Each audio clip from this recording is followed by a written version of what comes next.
Packer and Durham. Georgia Tech Takeover on a Friday. 844-SAY-ACCN is the number for the program, and it is a Hall of Fame show. I mean, it really is. It's a who's who. And normally, Wes, we do a T-shirt Friday, but we couldn't come on this show in T-shirts with this lineup today. I mean, in fact, when you see our first guest, you're going to know why we didn't wear T-shirts, and now we still feel like we're in the wrong place. Let's bring on Mark Teixeira, making his debut, overdressed beyond belief for this program, but there is a reason for the method for the madness of Teixeira wearing a blazer on Packer and Durham. Mark, welcome to the program.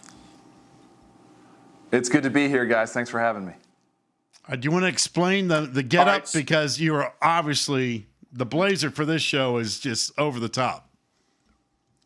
Yeah, so I was super excited to be on with you guys. I was going to wear my Georgia Tech polo. I was going to be looking good, Georgia Tech Takeover, but then Get Up called and said, Greeny needs you at 8:30. You better look good. I mean, if I came on Get Up with a GT polo, I would get a call from ESPN right away saying, what are you doing, Tex? This is not allowed. So I'm just classing it up for you guys. I like it. You know, when they said we might be able to get Mark Teixeira on this program, I said, you mean Mark Teixeira, who hung out in the golf office more than he hung out in the baseball office in his 3 years in Atlanta? That Mark Teixeira? Well, it's better than other places to hang out, Wes. I mean, you know, some of the joints that you hung out with when I was in college, I wasn't allowed in, you know? No, wait a minute now. Well, you're right. Wait, whoa. You're right about that. Now, wait a minute now. This show is You all can of a take it sudden. however you want, guys. Well, we may take it down that gutter, Teixeira. I mean, you're making your debut. You may never get to Greenberg at 8:30 at the pace you're going, because we'll be 20 minutes into stories. Wait, Packer. Teixeira has never forgiven me for the fact that he got hurt his final year at Georgia Tech trying to make a play against Elon at Russ Chandler Stadium in a game that Danny Hall and I kind of put together, and Teixeira got hurt on an innocent foul ball, and I mean he missed like 3/4 of the year, and it was my fault. Yeah.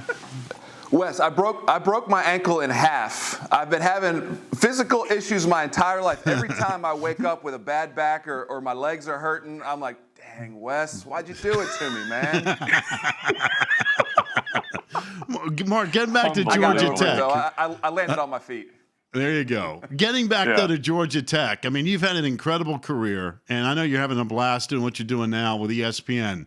But the days at Georgia Tech, I mean, that was all part of the foundation of what turned out to be an incredible run for you. What do you remember the most, other than messing around with Georgia Tech golf program? Yeah, well, first of all, I met my wife at Georgia Tech, so if I didn't say that, that would be, I'd be in trouble. I'd be in the doghouse. I had so much fun. I tell young people especially that are trying to figure out, do I want to go into sports and what do I want to do, go into college, whatever it might be. I tell them I played 14 years in the major leagues. I had more success than I could ever imagine. I've been able to do some of the coolest things, things that I would never thought that I'd be able to do. But yet my 3 favorite years of my life, the most fun I ever had in my life was 3 years of college. And, playing at Yankee Stadium was great. Going to All-Star games and winning the World Series was great. I had more fun in college. And it's Danny Hall and the baseball program that he put together, the city of Atlanta, Georgia Tech, the Ramblin' Wreck, football Saturdays. People forget how good we were in the late 90s, Georgia Tech football, early 2000s. We beat Georgia all 3 years I was in school. We had Joe Hamilton and George Godsey. I might have missed 1 or 2 games in 3 years in college. Just loved being on campus and supporting the gold and white. You know something, Mark? It's interesting because in starting this network, I knew about Carolina growing up as a kid and the schools in that state, and obviously Georgia Tech for the tenure there. But I've started to realize there are a lot of schools where student athletes cross lines. Baseball players, like you mentioned baseball and football and basketball and golf and all those type things. The common ground for the academic mission of the student athlete, that's a shared experience, and it's not exclusive to the sport you play. And I think you found that at Georgia Tech. Like, we had Matt Ryan on earlier this week, and he was talking about the BC football players used to go watch hockey. They used to go watch basketball. I mean, they would take in a baseball game here or there. I mean, that common ground student-athlete shared experience is something that never leaves you, I guess. Absolutely. And, at a place like Georgia Tech, the athletes, by and large, are the lowest IQ students on campus. So we got to stick together, And my best friends were the golfers, the football players. I remember, my best friends now are guys from the golf team, guys that I played with. And the football team would come to Russ Chandler Stadium. You remember this, Wes. When we were good, we had a good run there when I was at Tech. They would sit on top of the opposing dugout, which I'm sure that stuff isn't allowed now, but 20 years ago, why not? And they would set up lawn chairs on the opposing dugout and heckle the opposing dugout the entire game. Imagine 300-pound linemen yelling at you if you're going out to pitch or you're going to hit. We just had a blast. Mark, I think that should be mandated as an actual rule. I think that should be implied at every college baseball stadium in the country because, that's all part of it. We're just sitting here talking about the first 15 minutes of the show that unfortunately we're not going to get Georgia Tech in football this year. And in some respects, that should never happen. And again, I know there's crazy times that we're living in, but you got a chance to play a game like that, you play a game like that. And you mentioned that whole experience, and you just mentioned, hey, we never lost to Georgia my 3 years. That just goes to show you how ingrained those kind of games are for any student, much less a student athlete. You don't have to play a sport. Those games matter. Those are water cooler games. And, I hate that in this day and age we're not going to have those kind of ball games. It just doesn't even seem right. Yeah, we're in a tough spot right now.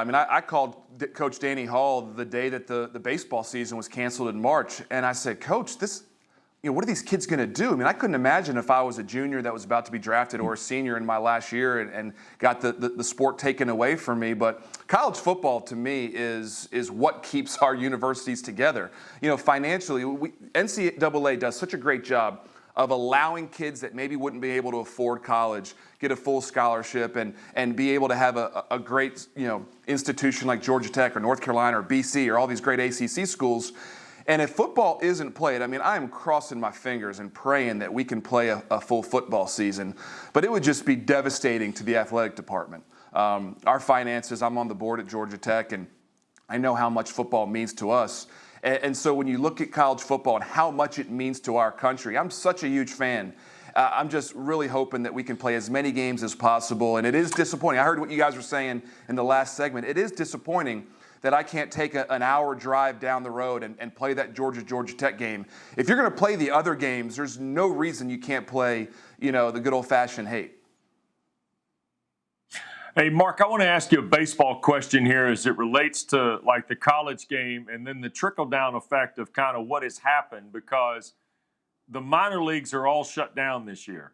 And the majors are doing the best they can to get this thing going. And obviously there have been a couple missteps here or there, most notably with the Marlins.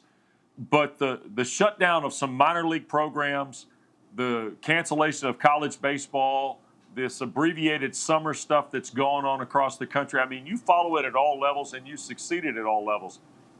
Do you think 2-3 years we finally see the impact, or is the impact of all this happening now more immediate in your mind as it relates to Major League Baseball? Well, Wes, let's just hope that this is a one-year thing. I'm praying for people that are sick. We're in sports and sports media, and we have to talk about the game, but there are people that are sick and people that are dying out there. So I understand, I support us shutting the sport down and really making sure that people are safe. That being said, I do think this has given a pause for baseball at the amateur level and the professional level to really reassess what we're doing. I think 50 rounds in a baseball draft is way too much. I think more kids should be going to college, whether it's a JUCO 2-year or a 4-year college. I do think that college baseball is an untapped resource. If you look at the amount of fans that we have going to college basketball and college football games and how important it is on TV, and then look at how few fans actually watch college baseball, we could really get college baseball to another level right here. And so teams that don't want 8 or 10 minor league affiliates, let's have 6 minor league affiliates, and let's have a great Division I college baseball program where those Georgia Tech games are like watching high A or double A ball. And that's the way that I look at where college baseball is going and the crossover from amateur athletics to professional.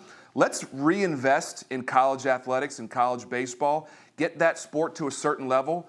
I think 20 rounds is probably fair for a baseball season, and I think you'd see a better product on the field in college.